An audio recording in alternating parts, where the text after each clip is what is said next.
السلام عليكم ورحمة الله وبركاته dhegeystayaal waad salaamantiin meel walba adduunka naga dhageysanaysaan halkani waa radio harwanaagaad kala socotaan shabakada caalamiga ee harwanaagnews.com ama website-ka caanka harwanaag.com dhegeystayaal alaaba barnaamijyo aad u xiiso badan iyo wararka oo darandooreedii ku soo tayno iyo dabcan wareysiyada oo aan caan ku nahay mar walba halkan aan idinka soo tayno ayaad kala socotaan shabakadan caalamiga harwanaag news dhaqanka Soomaaliland jecliyaha suugaanta afkaygana jecliyaha sooyaalka kaydsan jecliyaha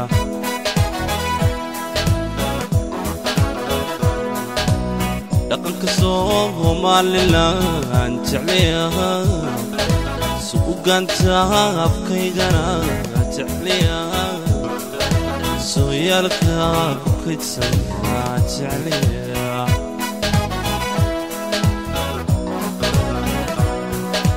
abwaanada asugay jecliyaha siyaaray ulumi jecliyaha jilbatil oo simay jecliyaha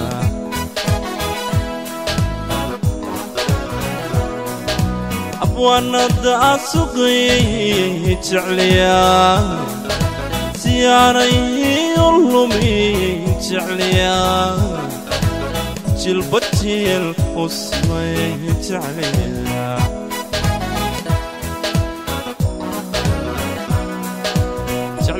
jecliyaha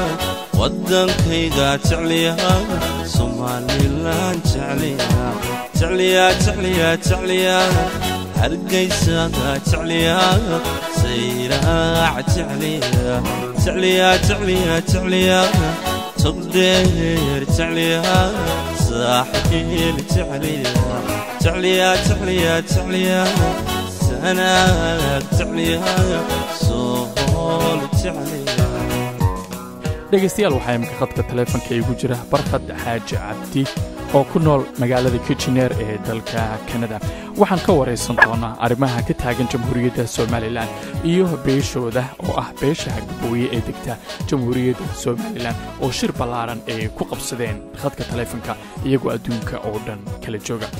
barkad marka koowaad ku soo dhawow radio harwanaag xafiiskiisa Toronto axmed naasir oo ku salaamay marka koowaad waxaan ka salaamayaa dhammaan mas'uuliyiinta iyo hawlwadeenada iyo suxufiyiinta harwanaag news meel kasta ay adduunka joogaan dacaladeeda marka ugu horeysa waxaan salaamay barkadow dabcan shir ayaad ku qabsateen khadka taleefanka oo aad adduunka oo dhan idinkoo kala jooga arrimo badan oo ku saabsan dalka jamhuuriyadda Soomaaliland ee aad ka soo jeedeen aad ka wada hadlayseen barorta shirkaas ujeedada aad u qabsateen iyo waxyaabihii ka soo baxay bal adigoo noo guud maray walaal waa run way jirtay shir ballaaran baanu qabsanay maxay shaashadaha la iska arko ama telefoonada conference-ga call-ka ah baan ku wada hadalnay ujeedadan uga wada hadalnay waxay tahay xaaladda day ka taagan maanta jamhuuriyadda Soomaaliland oo ah dalkayagii in aanu ku qiimeyno aragtida iyo mowqifka iyo shucuurtayada fikirkaanu ka qabno inaanu isla afkarano kadib waxaanu sameynay maxay ahayd ilaa 40 aqoon-yahaniin oo beesha qurba joogta ah baa ku kulmay mowqifkayagana waxaanu isku aragti ka noqonay in aanu dalkayaga jamhuuriyadda Soomaaliland aanu la wadaagno aragtideeda iyo maxay ahayd arrimaha hadda taagan inaanu kala midaysanahay sida tusaale ahaan maxay ahayd qarannimada Soomaaliland inay tahay mid muqadas ah oo u baahan in la ilaaliyo lagana midoobo oo shacbiga reer Soomaaliland lagala sinaado marka muhiimadda taan u qabanay waa taa iyo maxay ahayd iyada sidii ma garanaysaa anaguna aanu maadaama nahay beel ballaaran oo Soomaaliland meel kasta ka degta dalkeygii uu yahay inaanu baaq iyo aragtidan aanu ka dhiibno arrimaha xasaasiga maanta dalka ka socda barkado dabcan beeshiina Gabooye dalka jamhuuriyadda Soomaaliland iyo geeska Afrikaba meelo badan ayaa ka degtay khadka taleefanka ayaad imika sida aad sheegtay conference aad ku qaadateen waxaadna u badneedeen qurbo joog markii idinkoo qurbo joog ah bayaankan aad soo saarteen ama waxaan aad soo saarteen sidee bay u noqon kartaa wax la taaban karo idinkoo qurbo joog ah waxyaabaha maanta markaan qiimayno waa run meel kasta waanu tagnaa anagu laakiin markaan aan ka hadlayno nacanta qurba joogta magaca qurba joogta markaan ku hadlayno beelaha gabooye reer Somaliland ayaan ku hadlaynaa maahan laakiin beelaha dhammaan degan Soomaaliya oo dhan ujeedada aan uga danleynaa waxay tahay Somaliland waa meesha kaliya ay maanta tilmaami karno xaqiiqada dhabta ah beelaha gabooye ay ku haystaan maxaahiday haddii maamulkii tahayna ay kala mid yihiin inkastoo aan weli saluugiyo aanu qabno oo aanu tirsanayno inay wax naga maqayin haddana waa meesha kaliya tilmaami karno in dadkii ka dhex muuqdaan ruuxaantii hadday noqoto xagga saxaafadda ay xor ka yihiin oo mar walba ay soo bandhiganayaan dhaliishooda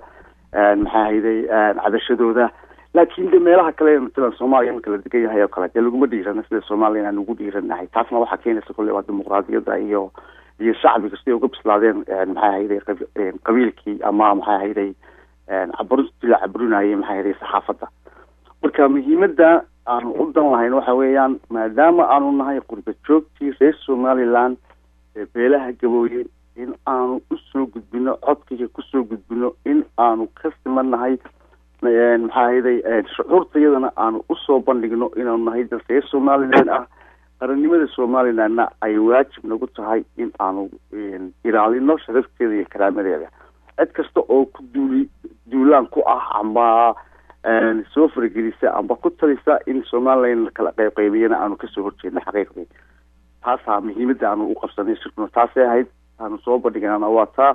talabaad waxaan taageero buuxda siinaynaa barnaamijyadii ka dhacay ee shacbi weynaha reer Somaliland ay ku muujiyeen siday uga go-an tahay una ilaalinayaan qadiyadda Somaliland iyo gool isku taageeda waanaanu ku hambalyeynaa iyagoo ay qayb weyn ka qaateen beelaha gabooye reer Somaliland ku nool maanta oo ay kala sinaayeen shacbi weynaha reer Somaliland dadweynaha kale haddii wax la tirsanayo cid kasta wax tirsanaysa waxaan ugu baaqi lahayn sida uu madaxweyne Axmed Maxamed Maxamuud Siinayo madaxweynaha dalka Somaliland uu ugu baaqay cid kasta ama beel kasta oo wax tirsanaysa ama cabanaysa gobol nabadeed in loo ugu fidiyo madaxweynuhu oo lagaga wada hadlana waxaan ugu baaqaynaa in la tixgeliyo taaliftigeeda oo gogosha loo soo noqdo oo lagaga wada hadlo muhiimadda labaad ee meesha taala waxa weeyaan annagu haddaan nahay beelaha gabooye ee reer Somaliland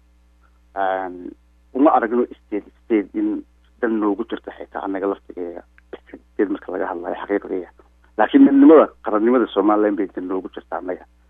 waana muhiimadda koowaad in la ilaaliyo oo la xaq dhowraa waa taa maadaama imika aad soo carabowday aad tiri Somaliland in state loo magacaabo ma habboona sidaan la socono shir ayaa lagu qabtay Taleex shirkaasna waxaa lagaga dhawaaqay walow la isku khilaafsan yahay oo beesha halkaasi isku khilaafsan yihiin telephone conference-ka idinku beeshiina gabooye aad ku qabsateen ma ka hadasheen sideese u aragtaan kulley beesha gabooye meel kasta way ka degtaa Somaliland beela gabooye fara badanna waa degaan goboladaas hadda lagu tilmaamay in maamul goboleed laga sameynayo laakiin waxaan ku buurin lahayn beesha degan laftigeeda halkaa inay ka fiirsadaan in aanay ku degdegin inaanay marnaba ka talin hadimada Somaliland laftigeeda waan ku buurinaa sababta aan u leenahayna waxay tahay maxaa hayday beel markeedii horeba dhibanayd state beeleed inaanu faa'iido u keenaynin laakiin qaran inuu faa'iido u keenayo baan aaminsanahay marka annaga oo aan cidna ku duulaynin beelaha walaalahaya reer Somaliland midna aanan u kala yeexanaynin waxa aanu aragtidaanu qabnaa ay tahay baaqda aanu soo jeedinaynaa in cid kastoo wax tirsanaysaaba ugasha madaxweynuhu fidiyey in loo soo noqdo oo lagu wada hadlo oo lagu xaliyo Somaliland astaan waxay u leedahay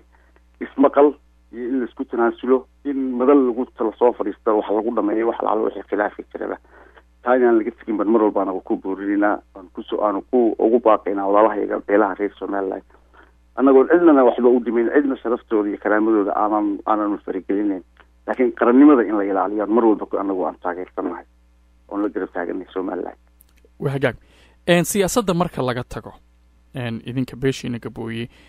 qurbaha aad baad ugu badan tihiin dadkiina jooga jamhuuriyadda Somaliland gaar ahaan caasimadda Hargeysa maxaad u qabateen wallahi walaal way fara badan tahay kulley wax badan baanu qaban laakiin waanu wadnaa xagga waxbarashada kaalin weyn baanu ka qaadanay run ahaantii hadda kaalinta Somaliland dalka Canada oo aan deganahay aad baan ugu mahadnaqayaa iskuul cusub baan hadda ka wadnaa Somaliland waan ugu magac darnay Amal Dulay School last yearna aanu ka hirgelinay magaalada Hargeysa oo akademiyaha waxbarashada beelaha Gabooye marka la soo gaabiyo loo yaqaano Aadan aanu markaa hore ka hirgelinay iskuulkiina nagu yaraaday arday 20 ah baan ku bilownay hadda arday 500 iyo googo ayay marayaan ardaydii markaan eegnay aanu qiimeynayna waxaanu isla garanay in aanu dhul uga iibino magaalada Hargeysa gaar ahaan xaafadda ay beelaha igu degan yihiin kaaliftigeeda waxa weeyaan qayb bay noo tahay macnaheedu wax qabad ka hadda aanu wadnay kamid tahay kaaliyada Somaliland ee dalka Canada markaan usoo bandhignay kaalin weyn bay ka qaateen hawsha bay nala wadaan inay qayb weyn ka qaataan nala hirgeliyaan marka axnada marka laga hadlayo dema orodna waxyaabo dhaadheer ama maxaa yeelay sidii la rabay qurbishoog ahaan haddaan nahay baanu dadkayga u noqonay laakiin waxaan dareemi karaa maanta in baala fara badan uu socdo oo meelo fara badan laga gargaarayo maanta Somaliland oo dhalinyaradii haddii xagga waxbarashada noqoto haddii ujeedada aan u wadnaana waxa weeyaan adduunka Ilaahay qof kastaaba wax mar uu wax kaga baxaa waxaan maanta aaminsanay qalin in wax laga bixi karo marka inaan aqoonta soo dhisno waan ku tala jirnaa waxna waan ka qabanay wixii dhimanna waxaanu rajaynaynaa insha Allah inaan dhamaystirno haddii la yiraahdo aad iyo aad ayaad u mahadsantahay Barkhad waqtigaaga siisay walaalada mudan marka waxaan aan jeclaan lahaa inaan hal qodob ku soo gabagabeeyo dhamaan beelaha Gabooye reer Somaliland oo ku hadlaya codka qurbishoogta beelaha Gabooye ee Somaliland waxaan ugu baaqi lahaa inay mowqifka ka midoobaan